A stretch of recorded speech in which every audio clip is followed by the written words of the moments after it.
Premier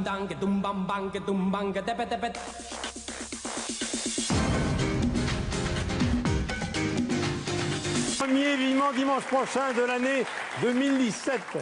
C'est encore la saison des cadeaux. Je vais vous faire plein de cadeaux. Des disques, des films à aller voir. On va vous faire rire. Et je vais commencer. Mon premier invité de l'année est quelqu'un que vous aimez beaucoup. Il fait partie de notre panthéon de la télévision. C'est quelqu'un qui a un talent fou et qui, je le sais, est cher à votre cœur. Voici PPDA, Patrick Poivre d'Arvor.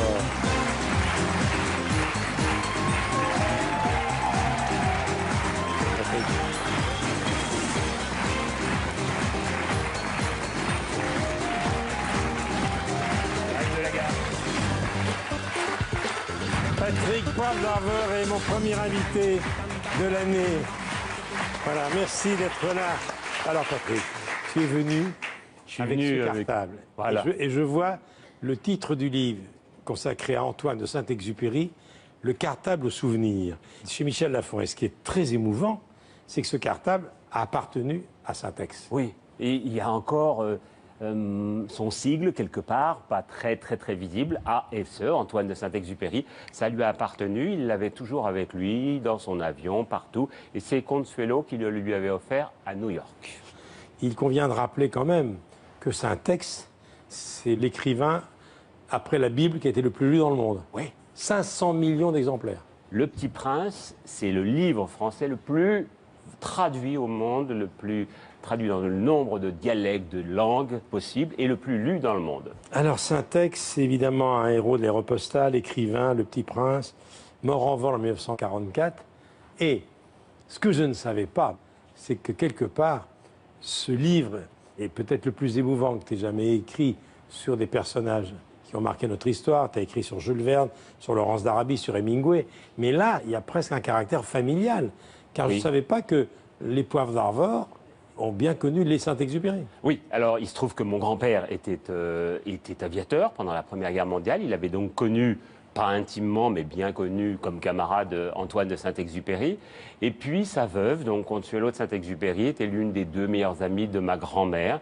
Et donc c'est là que j'ai connu Consuelo. Petit garçon, adolescent, jusqu'à l'âge de 20 ans, puisque elle est morte quand j'avais cet âge-là. Voilà, ça c'est le mariage. C'est assez étrange parce qu'on dirait plutôt une photo d'enterrement, mais il se marie et elle est en noir. Alors c'est vrai que la veuve de Saint-Ex t'appelait Petit Prince. Oui, elle m'écrivait même des petites cartes postales en me représentant en petit prince avec les petits cheveux bouclés, blonds. À ce moment-là, j'en avais plus qu'aujourd'hui. Et avec une écharpe aussi qui flottait au vent. Et j'étais évidemment très flatté de me voir appeler mon petit prince. Il avait un petit peu, je dis pas ça par hasard, le nez en trompette. Et on l'appelait Pique la Lune à cause de ça. On l'appelait Pique la Lune. Et il n'aimait pas trop ça quand on l'appelait Pique la Lune. Mais en plus, après... Tout le monde dit qu'il était plutôt dans la Lune. Et comme aviateur, il était extrêmement courageux, mais que de temps en temps, il oubliait quelques manœuvres. Alors, Antoine de Saint-Exupéry, c'est l'Aéropostale, le transport du courrier d'un continent à l'autre, l'Afrique, l'Amérique latine, dans des conditions, enfin moi qui suis fou d'aviation, incroyables. Il s'est craché souvent. Très souvent, un accident très grave en Libye, un autre très grave au Guatemala. Beaucoup, voilà ce qui restait de ces... Et encore, celui-là, ça va pas mal. Là. Il y en a un autre où il dit « j'étais le plus gros débris ». Donc c'est dire que c'était... D'ailleurs, il disait l'important, c'est de rester vivant, disait-il. Oui. Non, il était très courageux. C'est un homme, un humaniste, un formidable écrivain, et puis par ailleurs... grand pilote, parce qu'il a fait des choses qui nous font rêver aujourd'hui encore. Alors, Dessine-moi un mouton, Le Petit Prince, et puis Vol de nuit. Et Vol de nuit, c'est un film. Oui, c'est un film. C'est d'abord un livre qui a eu le prix Femina. Clark Gable. Exactement. Et puis ensuite, qui a été interprété par Clark Gable, par John Barrymore, enfin toutes les grandes vedettes de l'époque, avec Robert Montgomery. Et pratiquement tous ces livres ont été adaptés au cinéma. Mais je comprends mieux maintenant pourquoi pendant des années sur TF1, tu as animé avec succès une émission sur les livres qui avait pour titre Vol de nuit. Je comprends mieux. Alors, il était également pilote pendant la drôle de guerre en 1940. Il était engagé. Il disait toujours il vaut mieux s'engager que d'être témoin. Oui. Et il a eu un passé extrêmement brillant. Il a eu également des contestations et des contestataires. Il a eu des ennemis qui lui reprochaient de ne pas avoir Il n'avait choisi... pas vraiment choisi, disons. Pendant la guerre, il n'aimait pas le général de Gaulle. C'était un rapport personnel. Mais il n'avait pas choisi entre Pétain et... Mais il n'aimait pas Pétain pour autant. Il avait refusé même des tas d'honneurs que lui faisait Vichy. Et donc, il était, comme beaucoup de Français, aux États-Unis à ce moment-là, comme Jean Renoir, comme Jean Gabin, comme d'autres. Mais il revient quand même pour combattre en Afrique du Nord d'abord, puis en Corse. Et c'est de là qu'en effet, le 31 juillet 1944, il va s'envoler pour la dernière fois pour un vol dont il ne reviendra pas. Il avait 44 ans. Il avait déjà dépassé l'âge de préemption parce qu'à l'époque, on ne pouvait pas piloter après 30 ans, je crois. Exactement. Donc les Américains lui avaient donné une petite autorisation supplémentaire, mais ils avaient dit pas plus de 5 vols. Il en avait déjà fait 7. Normalement, celui-là allait être le dernier vol. Il venait de Bastia. Je crois que tu écris, d'ailleurs, j'en suis sûr, que la veille, il avait bien bu, bien mangé. Oui, il avait fait la tournée des popotes. C'était un pétard. Psychologiquement, il n'était pas au top parce que, on menaçait de lui retirer sa licence parce qu'il était trop âgé. 2, il avait fait la fête. Et 3, je crois, il avait des problèmes personnels. Ça se passait pas très bien avec Consuelo. Il s'était pas vu depuis un an. Il avait une vie personnelle qui battait de l'aile, si je puis dire.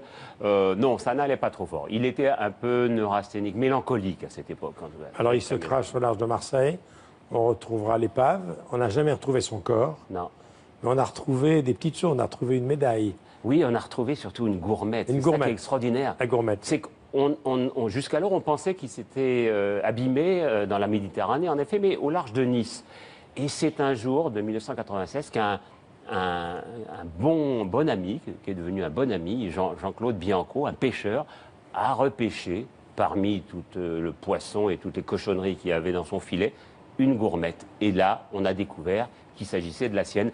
Et donc, assez vite, on a refait, grâce à un plongeur qui s'appelle Luc Vandrel, on a fait des tas de plongées sur les endroits et on a trouvé une épave. C'était la bonne épave. Alors évidemment, le Petit Prince, c'est l'histoire d'un aviateur qui est en plein désert, qui s'est perdu, c'est lui, et qui rencontre un petit garçon qui lui dit « Décide-moi un mouton ».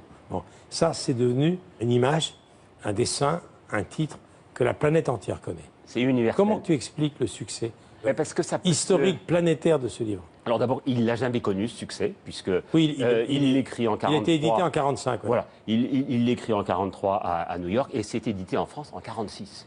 Donc en 1946, il n'y a pas le temps, évidemment, il est mort depuis 2 ans déjà. Pourquoi? Eh bien d'abord parce que ça peut se lire par toutes les générations. C'est pas seulement un livre pour enfants? Ben non. Alors moi, quand je l'ai lu, j'avais 7 ans, comme plein de petits garçons qui sont en train de regarder à ce moment-là. Mais il y a plusieurs lectures. Mais il y a plusieurs lectures, parce que vous le lisez plus tard, tout d'un coup, c'est un conte philosophique, c'est une fable, c'est un regard sur la vie. Moi, ça m'a beaucoup appris. J'ai appris la découverte des planètes, d'une certaine façon. Et peut-être même aussi des femmes. Quand il parle des roses, des épines et tout ça, il dit beaucoup de choses sur le caractère féminin. L'histoire dit également qu'il aurait peut-être été atteint par une rafale de l'aviation allemande. Oui, il y a plusieurs aviateurs allemands qui disent c'est moi qui l'ai descendu, et des gens qui d'ailleurs en général sont extrêmement gênés d'avoir appris que c'était lui, mais on n'a pas une certitude absolue. Voilà, Syntex, le cartable au souvenir, c'est mythique ça. Je peux le prendre, tu peux le prendre, oui. Oh là là, oui. Moi qui ai abandonné mon cartable il y a bien longtemps. Ben, vous mettrez vos plans de vol et tout ça. C'est une relique extraordinaire. Bon, le cartable de je peux le garder, finalement. Magnifique. C'est chez Michel Lafon. C'est vraiment très, très touchant. Vous voulez dire un petit mot de notre actualité avec Patrick? C'est pour la maison de Solène. Et vous m'avez si gentiment reçu pour me parler de Solène. Avec Bernadette Chirac, on avait imaginé cette maison. Je salue Bernadette si elle nous regarde. Voilà. Et donc, on a enregistré L'île au trésor avec 2 musiciennes formidables, Caroline Glory et Zora Stanojevic. Et donc, voilà, c'est au profit de la maison de Solène. Et c'est évidemment le très beau roman de Stevenson. Alors, on peut encore se faire des cadeaux? On peut encore se faire des cadeaux, même le 1er janvier. Ça, c'est magnifique. Marie-Antoinette, l'Insoumise, Mathieu Banque et Henri-Jean Servat, qui nous rappellent le parcours dramatique. Ce livre contient de nombreux facsimilés et documents de l'époque. Marie-Antoinette est le personnage, paraît-il, historique préféré des Français. Oui, alors qu'en 1793, ce n'était pas le cas. Mais bon, voilà, heureusement. Ben, voilà. Merci beaucoup, Michel, et bonne année. Mais c'est pas fini. Ah, ça, alors je le connais, celui-là. Audrey Poulevard. Je l'ai lu et j'ai même reçu Audrey. Un livre d'art signé Audrey Poulevard, l'histoire de la représentation du corps de la femme dans l'art. Voilà. Eh ben merci. Oh et je rappelle que Patrick est sur Radio Classique tous les jours, entre 19h et 20h. Exactement. Merci infiniment. Je serai demain. Merci beaucoup. Merci Patrick. Merci Michel.